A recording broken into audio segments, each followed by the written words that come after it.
try that again, see if I've done it.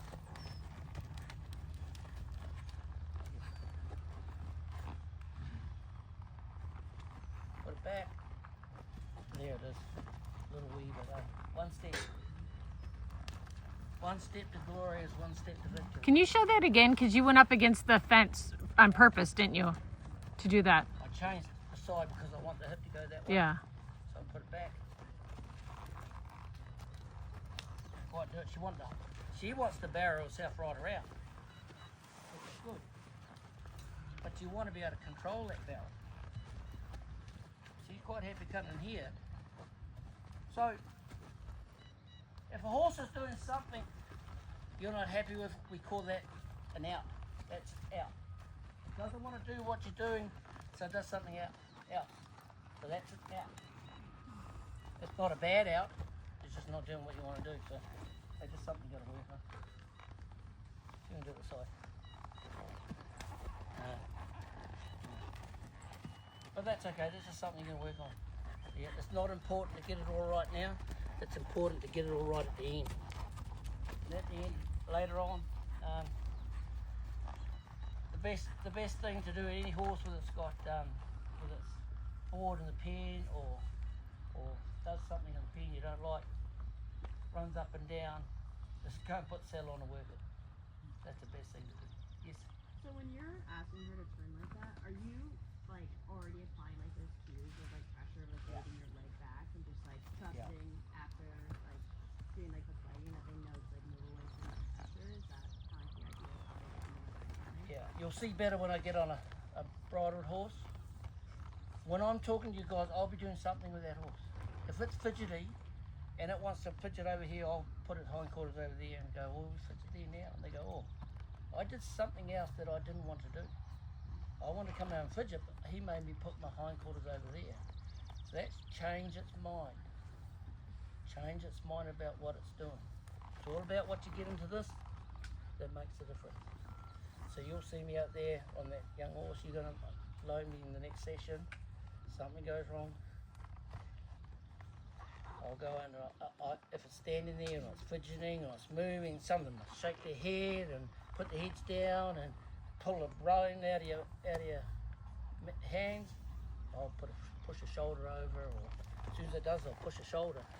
So it goes, well, I went to go like that, but now I have to move my shoulders. So it changes its mind about what it's doing.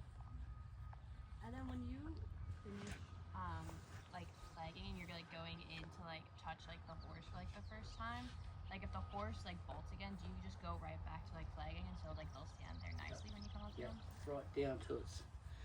See, when we put the saddle on, she barked because she probably hadn't had the saddle on for a long time, which was really good because it showed you guys what they can do. And then she was all up here again. When I put that flag up, she was, hey, I'm not sure. And then as we flagged her, she went, oh, it's just a flag. And when I went up to her, oh, that's okay, I can handle that again now. And then when you're like that like first session, like how long do those like typically last? Like will you like is there kind of like a breaking point of like okay like this horse like needs to stop, or will you like kind of continue going until you get to like that point of like putting the saddle? You read your horse. Yeah, you got to read your horse. Look in its eyes, see what it's done, see if it's had enough. Yeah, read your horse.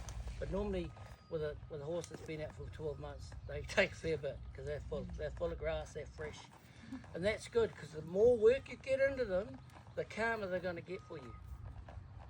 Okay? Yeah, so we'll work horses quite a bit. How long do you work in just the head stall? We can ride them up to 2 weeks out on the farm with a head stall, and then we'll get a bit in his mouth. The good thing about this, you're not wrecking the mouths like that. Yeah. And you're teaching them how to, we'll go and open the gates, we want side pass up the gate, unlatch it, go around, side pass back and close it on that side. Yeah. That's the hard bit, is getting them to do that for the first half a dozen times. After that, then we'll get a bit in the mouths and get going.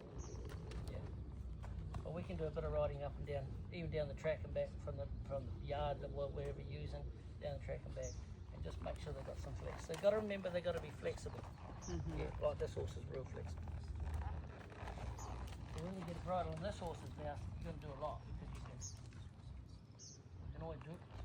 As soon as you ask something, it's probably not doing what I want it to do, but it's doing something. It's trying, yeah. And that's the thing, if you get a horse that's stuck, like it's bent around here and it's jammed up and won't do what you want it to do, but it won't move. Just get it to do something. Get it to move. Put your spur on it. As soon as it moves, relax. Because you've got it out of that stuckness and you've got it doing something you want to do. Okay? Cool. Okay, yeah, so that's what we do with our young horses. That's the start, that's the basics. So I hope that helps. And then we'll go out there now. We'll let you go and get your horses ready, and we'll go out there now and we'll do some all 4 parts. Well, you got the bridle in your mouth and see how we go from there.